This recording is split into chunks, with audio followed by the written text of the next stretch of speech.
abstain from unwholesome sinful actions, perform wholesome pious actions, and keep on purifying your mind.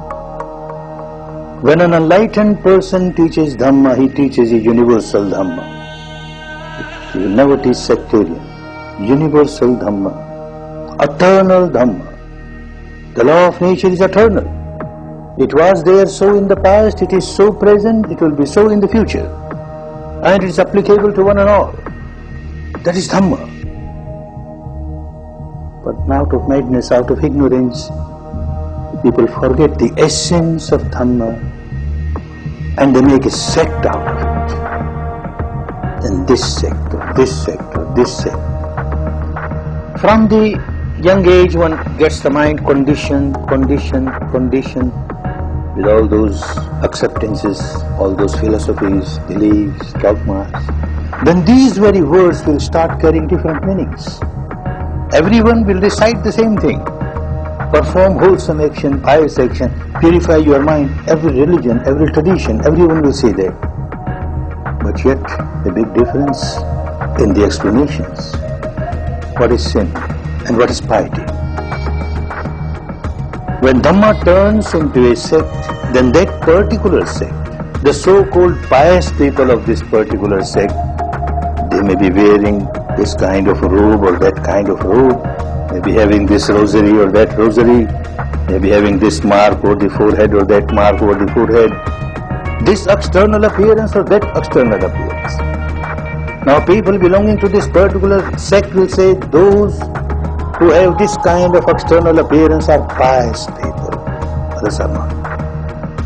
Every sect will perform this kind of rite or that kind of ritual, this religious ceremony or that religious ceremony.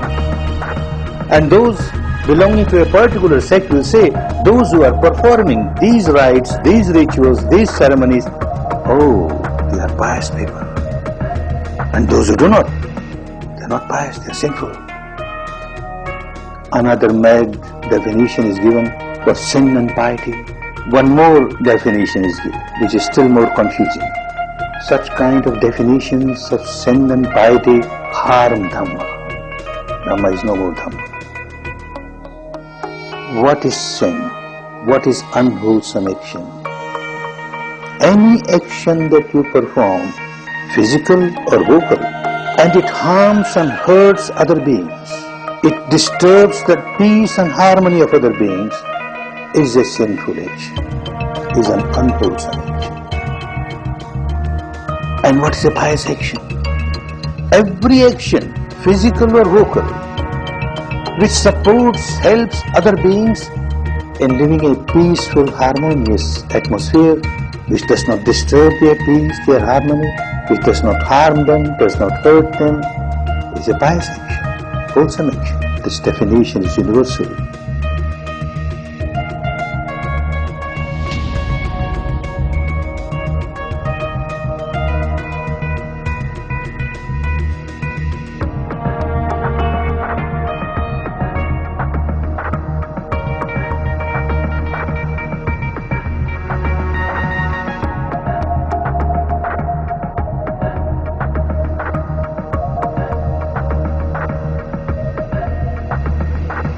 An example, someone is sick, goes to a doctor examines and then writes medicine, a prescription on a paper. Very happy, comes back home, has great faith in the doctor. But how when this faith becomes blind faith, devotion becomes blind devotion. In his house, on the altar, he places a statue of the doctor, picture of the doctor, and offers sweet and fruits and flowers and incense, and then makes 108 rounds around it and goes down 3 times. What does that help? Takes out that piece of paper and keeps on reciting. 1 pill in the morning, 1 pill in the afternoon, 1 pill in the evening, 1 pill in the morning, 1 pill in the afternoon, 1 pill in the evening. What does one get? Madness. This is what happens when the faith becomes blind faith, the devotion becomes blind devotion. Alright, second incident. After all, a human being, a rational being, so he runs to the doctor. Why you gave me this piece of paper? And what is this? How will it help me? The doctor is an intelligent fellow. He says, well, look, this is your disease. And this is the cause of the disease. If you take this medicine, this cause will get eradicated. When the cause gets eradicated, your sickness gets eradicated. Ah, wonderful. Now I understand. My doctor is so wonderful. His medicine is so wonderful. And what he does now? Coming back home, he starts fighting with all the neighbors. Useless, your doctors are all useless. My doctor is wonderful. The medicine suggested by your doctors is useless. The medicine suggested by my doctor is wonderful. Keeps on fighting, doesn't take medicine. Keeps on fighting. Oh, this is what happens.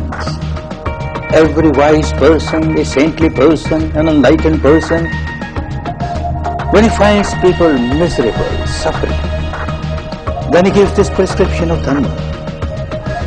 Nobody tries to practice.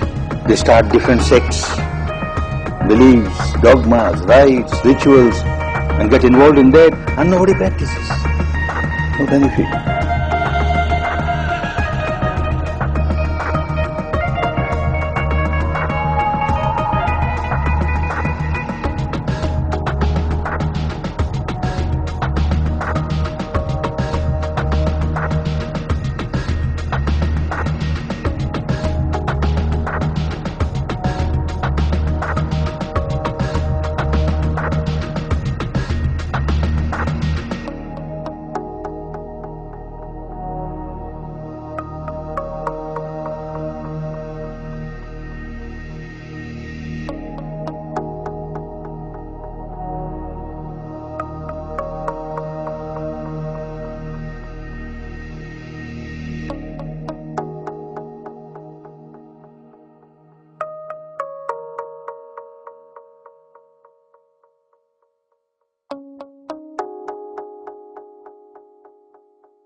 Each individual has to experience the truth oneself to reach the final goal. So long as you are not experienced, the reality is no reality for you.